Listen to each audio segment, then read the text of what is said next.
Stephen Kappa? Hello. Yes, sir. Lincoln, can you hear me? I hear you loud and clear.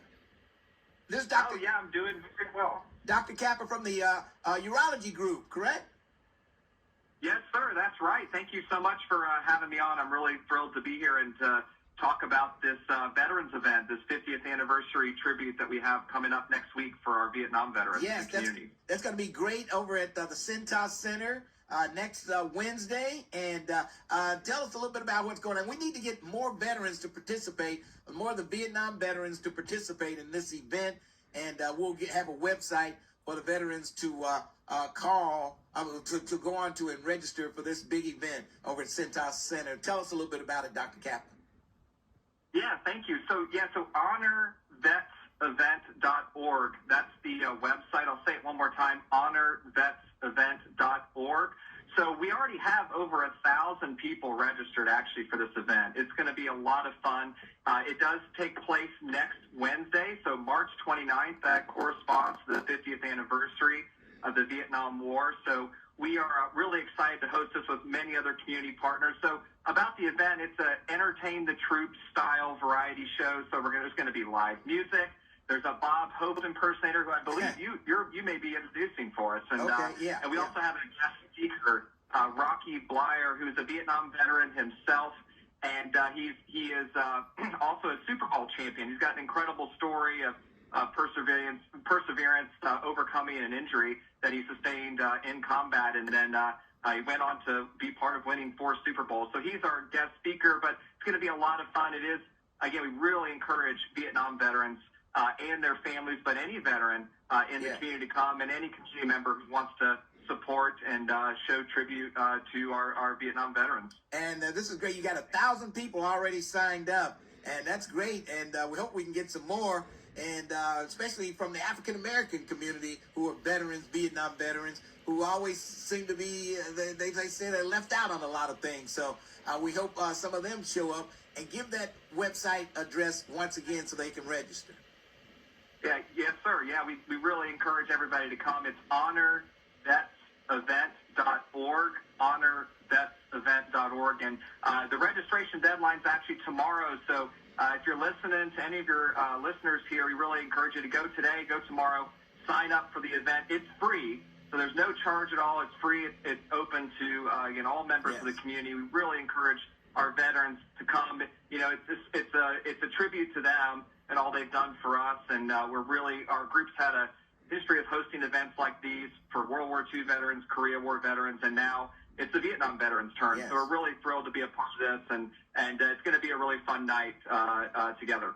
All right. Now, since you're a urologist, is it true that guys get vasectomies the time of year where the NCAA tournament is going on, so they can just sit there and put ice on their testicles and just rest during the game? Is that true?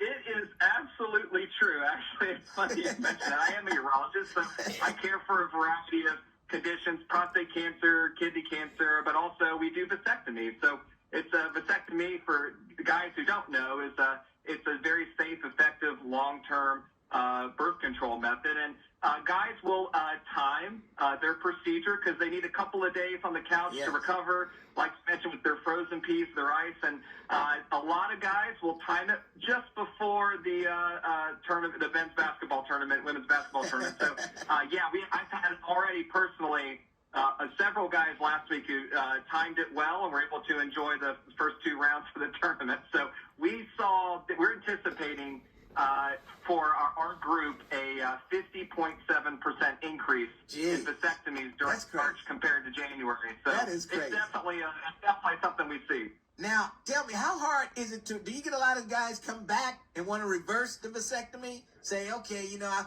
have to change my mind. I want to have some kids now. How hard is that to do?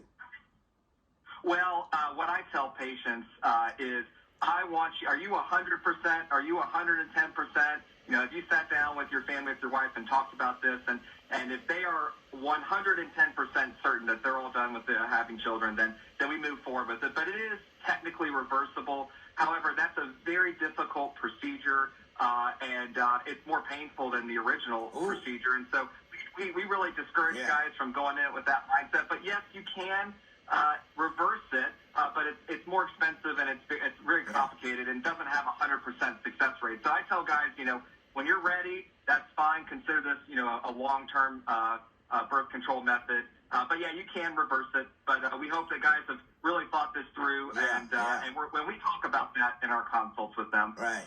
Yeah, make sure you might want to, if you do it, you might want to stick to that and forget about coming back later, having it reversed. Unbelievable. I hear you got new techniques for prostate cancer now, that you don't have to go under the knife and all that stuff. There's so many things are happening when it comes to prostate cancer now. Oh, yeah, no, I'm happy to talk about that. Prostate cancer is the most common cancer in men, and we have seen, unfortunately, some trends where men are not getting screened like they used to. There's a very simple blood test called a PSA that we encourage men over the age of 50 and guys who actually have family histories and higher risk men, including African American men. We really encourage them to get screened. You come to your doctor, a urologist or primary care doctor, get a blood test, get an exam. But yeah, I mean, ultimately, we do unfortunately see a lot of men who get diagnosed with prostate cancer. Fortunately, we have really good treatments, really less invasive treatments than men have had in the past, and that includes robotic surgery, that includes radiation therapy. So yeah, we offer the full spectrum of prostate cancer treatment to men. Actually just did one of those this morning. So we actually, we're happy to, first encourage men to get screening.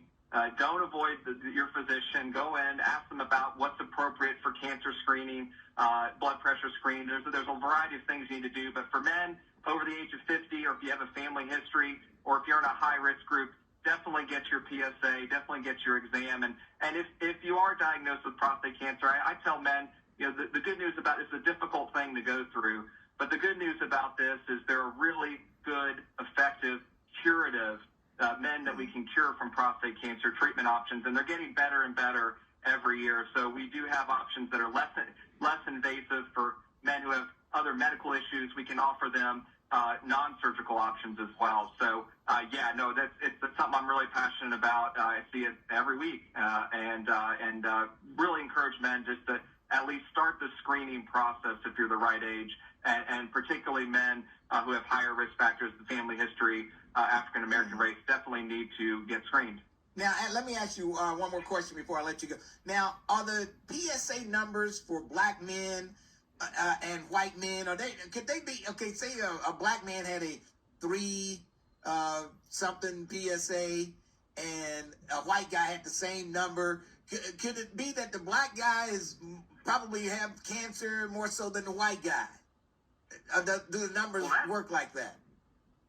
Well, yeah, that's actually a really complicated question. There are so many different factors in addition to race, age, physical examination that determine, really the question is, which of those guys who get screened get a biopsy ultimately? And so there's a variety of factors that go into that decision. But one of the unfortunate things that we've seen, and one of my mentors, Dr. Moses back in Nashville, he's done a lot of research on this, and he's found that African American men unfortunately have worse outcomes and undergo localized definitive therapy less than white men and Hispanic men do. And so the bottom line with this is a very difficult, complicated subject, but we encourage all men, particularly high-risk groups, to get screened. And that PSA discussion, is one that you have with your doctor. But the first step is coming in and getting checked. That's the most important thing.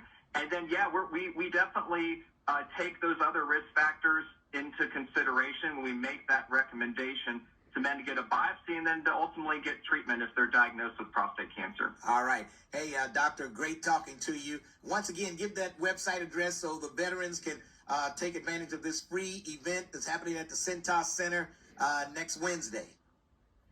Yes, sir. So it's honorvetsevent.org. That's honorvetsevent.org. Please register by tomorrow. All veterans, their families, all community members are welcome to this free event, and we're really looking forward to it. Thank you so much for letting me share this and a little bit of information about vasectomies and prostate cancer as well with listeners. I appreciate it. Hey, thanks for joining me this morning. We appreciate it.